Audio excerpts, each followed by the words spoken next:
गजाननं भूतगणाधिसेवितं कपित्तजम्बूफलचारुभक्षणम् उमासुतं शोकविनाशकारकं नमामि विघ्नेश्वरपादपङ्कजम्। बोलिए शिव शंकर भगवान की जय। बोलिए गणेश भगवान की जय। आज हम सांख्य योग का तीसरा पाठ है। हमने दूसरे पाठ में सांख्य योग के बारे में बताया था कि जो हमारी वस्तु नहीं है उसको अपना मानना ही दुख का कारण होता है। तो आगे कह रहे हैं कि सत्य और सत्य तत्व को लेकर हमें शोक क्यों करना, जो सत्य है उसको लेकर हमें शोक क्यों करना है। तो यही कह रहे, नत्तेवा हम जातु नासम नत्ते नेमे जनाधिपः न चैव भविष्यामः सर्वे वयमतः परम। भगवान कह रहे हैं भगवत गीता में, किसी काल में मैं नहीं था और किसी काल में तू नहीं था, ऐसा भी नहीं है, आगे भी नहीं रहेंगे, अर्थात आगे भी रहेंगे और आगे नहीं भी रहेंगे, ऐसा कोई निश्चय नहीं है। तो इसी बात को लेकर कहते हैं भगवान, नैचैव वयमतः परम। भविष्य में ये शरीर की अवस्थाएं नहीं रहेंगी और एक दिन ये शरीर भी नहीं रहेंगे। ये हम जानते हैं कि भविष्य में ये जो हमारे शरीर हैं इनकी जो अवस्था है वो एक जैसी नहीं रहेंगी और आगे चलकर हम ही भी नहीं रहेंगे, ये शरीर भी नहीं रहेगा। फिर नाश वस्तु का शोक क्यों करना। हमें पता है, हम जानते हैं कि आगे चलकर ये शरीर भी नहीं रहेगा और जो हमारी जो अवस्था है, इस शरीर की जो अवस्था है वो प्रतिक्षण परिवर्तनशील है, ये भी जानते हैं। फिर भी हमें शोक क्यों करना, सोचने वाली बात है। फिर हमें क्यों शोक करना वहां पर। अगर तात्विक दृष्टि से देखा जाए, अगर तत्व की दृष्टि से देखा जाए तो हम सभी वर्तमान में हैं। अभी जो है हम सब वर्तमान में हैं और ये शरीर प्रतिक्षण बदल रहे हैं, लेकिन ये बहुत सूक्ष्म तरीके से बदलाव हो रहा है। तो हमारी ये जो स्थूल जो चक्षु हैं वो उसे नहीं देख पाते, लेकिन वास्तविक सत्य यही है कि जो हमारा शरीर है, ये जो शरीर इत्यादि जो भी हमारा परिवर्तन हो रहा है इस शरीर का, तो परिवर्तनशील है, हम नहीं देख पा रहे हैं उसको। इसलिए वर्तमान में ये ही शरीर से अलगाव का अनुभव हमें वर्तमान में ही कर लेना चाहिए। अर्थात हम ये जानते हैं कि ये हमारा शरीर आगे भी नहीं रहेगा, ये हमारा नहीं है। हमारा मान लेते हैं कि ये हमारा शरीर है, ऐसा नहीं, ये शरीर आगे भी नहीं रहेगा और प्रति क्षण प्रति सेकंड ये बदलाव कर रहा है। अगर हम ऐसा अनुभव वर्तमान में ही कर लें तो आगे चलकर जो शोक इत्यादि होता है वो हमारा नहीं होगा, क्योंकि हम जान चुके होंगे कि ये जो शरीर है ये नाशवान है। ऐसा मान ले, जैसे मृत्यु सत्य है ऐसे ही शरीर परिवर्तनशील हो रहा है और प्रतिक्षण आगे इसका जब समय आएगा तब ये नष्ट भी हो जाएगा। ऐसा हम वर्तमान में ही अनुभव कर लें तो हमें दुख का अनुभव होगा ही नहीं। ये सत्य बात है, ऐसा अनुभव करना पड़ेगा। फिर कहते हैं, भूत और भविष्य में अपनी सत्ता का अभाव नहीं है। जैसे भूतकाल पीछे बीत गया तो हमें उसका कोई अभाव नहीं है और आगे भविष्य का भी कोई हमें अभाव नहीं है कि हम क्या होगा आगे, जानते नहीं है, एक अनुमान लगाते हैं, जानते नहीं है शरीर का क्या होगा आगे। इसे ही वर्तमान सत्ता का अभाव नहीं है और वर्तमान सत्ता का भी अभाव नहीं है। ऐसा अनुभव करना चाहिए, हमें ऐसा अनुभव करना चाहिए जैसे भूतकाल में, अब इसका कोई भाव तो है नहीं, अभाव है। भूतकाल में क्या हुआ उसका बस ये एक स्मृति है, लेकिन अभाव है। भूतकाल में हमारा शरीर नहीं, आगे क्या होगा हमें कोई पता नहीं। ऐसे ही वर्तमान में अपने शरीर का अभाव माने, जैसे भविष्य में मान रहे हैं, भूतकाल में माना है, ऐसे ही हमें वर्तमान काल में भी शरीर का अभाव मानना चाहिए, तभी हमें ये शरीर से मोह छूटेगा। फिर कह रहे हैं, जैसे नींद आने से पहले भी यह अनुभव होता है कि हम अभी भी हम हैं और नींद खुलने पर भी यह अनुभव होता है कि हम अभी भी हैं। कि नींद की अवस्था में भी हम वैसे के वैसे ही थे, केवल बाह्य सामग्री का अभाव था। ऐसे मान के चलो, जैसे जितनी भी जो आपकी सामग्री दिखाई दे रही है, ये सभी सामग्री बाह्य सामग्री हैं। ये शरीर भी बाह्य सामग्री है। जैसे स्वप्न में, नींद में हमें बाहरी सामग्रियों का अभाव नहीं रहता, पर हमें अब स्वयं का अभाव रहता है कि हम हैं। स्वप्न में, नींद में बाह्य इंद्रियों का, बाह्य इंद्रिय जितनी भी हैं, जितनी भी सामग्रियां, उनका अभाव होता है, फिर भी हम अपने आप को स्वयं मानते हैं कि हम हैं।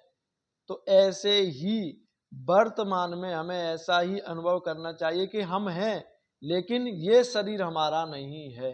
ऐसा अनुभव होगा तो मृत्यु जो होती है, तो उससे हमें शोक नहीं होगा और न हमें मृत्यु से कभी भय लगेगा।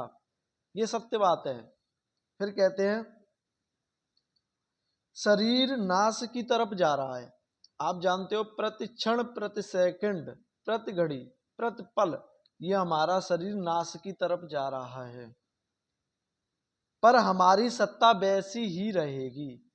और हमारी जो सत्ता है वो वैसी रहेगी, उसमें कोई परिवर्तनशील नहीं है। लेकिन परिवर्तन किस में हो रहा है? इस शरीर में हो रहा है, स्थूल शरीर में हो रहा है। शरीर तो नाशवान है और हम सब अविनाशी हैं, फिर शोक क्यों करना चाहिए?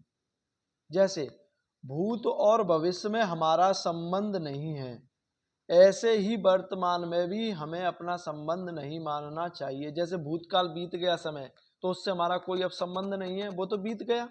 अब बस उसकी स्मृति कर सकते हैं, लेकिन वो तो बीत गया। अब हमारा वहां पर संबंध नहीं है, यानी हम वहां पर नहीं है, और भविष्य में आने वाले भी वहां पर हम नहीं रहेंगे। ऐसे ही वर्तमान में हमें यह अनुभव करना चाहिए कि ये हमारा शरीर नहीं है, बस हम इसमें रह रहे हैं। कब तक? जब तक प्रभु की इच्छा है, जब तक। ये तीनों काल के अंतर्गत है। शरीर को अपना स्वरूप मानने से ही भूत, भविष्य और वर्तमान में फर्क दिखता है। अब हम क्या करते हैं, कोई भूत, भविष्य, वर्तमान नहीं होता। हमने शरीर से इतना गहरा दाम्पत्य जोड़ लिया है कि हमें भूत, भविष्य और वर्तमान काल दिखाई देते हैं। ये किसके कारण देते हैं? क्योंकि हमने शरीर, सांसारिक वस्तुओं से हमने इतना दाम्पत्य जोड़ लिया है, संबंध जोड़ लिया है कि हमें भूत और भविष्य काल ये तीनों दिखाई देते हैं। अनेक युग बदल जाएं तो भी शरीर ही बदलता नहीं है। वो शरीर कभी बदलेगा ही नहीं, वह शरीर वह का ही वह रहता है, क्योंकि परमात्मा का अंश है इसलिए। परंतु शरीर बदलता है, क्षण मात्र की स्थिति नहीं। शरीर बदलता रहता है, लेकिन जो इसके अंदर अविनाशी, जो हम स्वयं अविनाशी हैं, जो प्रभु के अंश हैं, उसमें कभी परिवर्तन नहीं होता। हम में स्वयं में परिवर्तन कभी नहीं होता। आगे कहते हैं कि देहे देहिनोस्मिन् यथा देहे कौमारम यौवनम जरा तथा देहांतर प्राप्तिर धीरस्तत्र न मुह्यति। कहते हैं कि देहधारी मनुष्य शरीर में बालकपन, जवानी, वृद्धावस्था होते ही, जैसे बालकपन की अवस्था जाने पर जवानी आती है, जवानी की अवस्था आने पर वृद्धावस्था आती है, तो हमें उसके लिए शोक नहीं होता। तो फिर हमें इस शरीरी जो देहांतर करता है, तो उसके लिए हमें शोक क्यों करना चाहिए? जैसे समझो, यहाँ पर एक सूक्ष्म बात है, इसे बड़ा ध्यान से समझना है। जैसे हमारा ये शरीर है, हम अपना मानते हैं शरीर कि हमारा शरीर है, तो जैसे बालकपन होता है, बालकपन से जवानी आती है, जवानी से वृद्धावस्था आती है, तो शरीर में स्थूल जो शरीर है उसमें परिवर्तन हो रहा है। अगर आपसे पूछा जाए जवानी पर या वृद्धावस्था में पूछा जाए, जो बालक का जो शरीर था आपका, वो कहाँ गया? अब वो कहाँ है? दिखाई क्यों नहीं दे रहा? जो आपका शरीर जवानी पर था वो कहाँ गया? अब दिखाई क्यों नहीं दे रहा? क्योंकि वो परिवर्तन हो गया उसी शरीर में। पर उसे उसका शोक नहीं है, कोई शोक नहीं करता कि हमारा ये बच्चापन था शरीर, अब हमें हमारा ये बच्चापन, बालकपन का शरीर कहाँ गया? फिर उसके बाद जवानी का आया शरीर, से जवान का शरीर हमारा कहाँ गया? फिर वृद्धावस्था का आ गया। तो हमें उसके लिए शोक नहीं होना चाहिए, क्योंकि ये स्थूल शरीर का कार्य है, क्योंकि वो परिवर्तनशील है और वो बदलाव करता है। ऐसे ही हमारी शरीरी यानी सूक्ष्म शरीर, जिसे हम जीवात्मा कहते हैं, हम अपना स्वरूप कहते हैं, तो स्वरूप का भी वही नियम है कि वो इस शरीर को छोड़कर दूसरे शरीर में जाता है, देहांतर करता है। देहांतर का मतलब होता है कि एक शरीर को छोड़कर दूसरे शरीर में प्रवेश करना, उसे कहते हैं देहांतर। तो फिर हमें क्यों शोक करना? बड़ी गहरी बात है ये सब सोचना, कि जब हमारा बचपन का शरीर था, जवान में आया, जवान से वृद्धावस्था में आया, तो जो दो शरीर निकल चुके हैं उनका हमें शोक क्यों नहीं हुआ? क्योंकि हमें उनसे हमने दाम्पत्य नहीं जोड़ा था। ऐसे ही जो वर्तमान में शरीर है उससे हमें दाम्पत्य नहीं जोड़ना है। जैसे बालकपन का शरीर, युवा अवस्था का शरीर को हमें कोई शोक नहीं होता है, वही जीव वही रहता है, पर उसमें कोई परिवर्तन नहीं होता। ऐसे ही जो ये तो स्थूल शरीर का परिवर्तन हो गया, ऐसे ही सूक्ष्म शरीर का परिवर्तन होता है।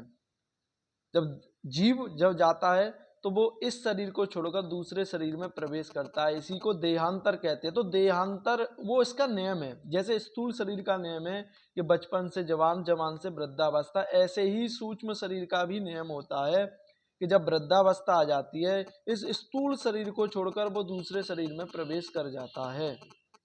तो फिर हमें शोक क्यों करना? ये तो अटल सत्य है, फिर भी हमें शोक करना है तो ये हमारी मूर्खता है।